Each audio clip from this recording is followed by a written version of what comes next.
Barbara mentioned some of the anti-thrift institutions, like pawn shops, payday lenders, and high-interest credit cards. I want to bring up another anti-thrift institution, which is higher education, where we know that the costs of tuition have greatly outpaced even those in medical areas. Nonetheless, most Americans view seeking a college degree as an investment, and oftentimes it comes into the discussion as a way in which you can beat the prospect of long-term inflation.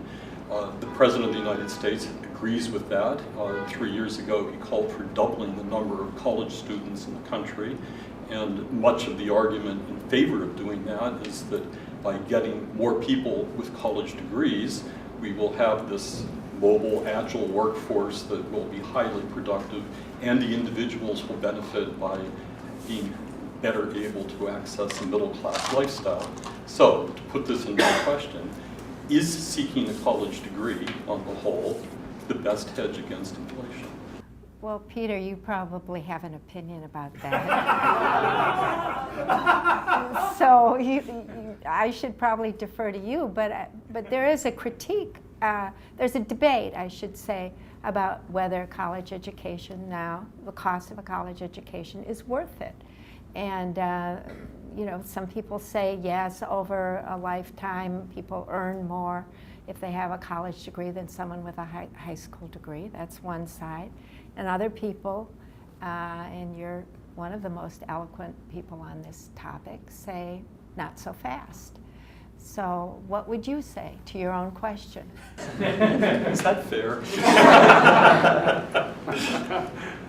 I would say that the evidence is increasing that a college degree is not such a great investment. That with the high unemployment rates we have now, we have also a great number of people who are employed but who are misaligned to the labor market. That is, you have a college degree, some, depending on how you count this, up to a quarter of people with college degrees are working in jobs for which no college degree is required and which do not pay what Americans expect that credential to bring in.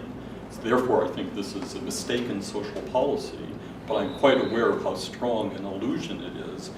Very few parents are willing to walk away from the prospect of ensuring their children's future by foregoing sending them to an expensive college. Right, and there's another aspect to this, which of course is the high level of debt that young people now take on. Young people have always been poor. They haven't always been in terrible debt at the age of 25 or 30 years old. So it digs a deep hole for them, and that's part of the reason we might want to rethink some part of this.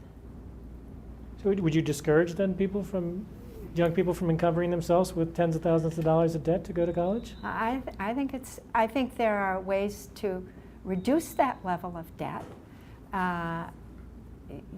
There are perfectly good routes through community colleges into four-year colleges that people, for prestige reasons, to be honest, are not willing to subject their children to. They'd rather, you know, take on the bigger debt. So that's one option. Another thing that people talk more about are good trade schools for kids who we need plumbers and we need sophisticated builders, and there are some very good models for trade schools. So it may be that people will think carefully about weigh the cost benefit of a college education for every single young person in the country.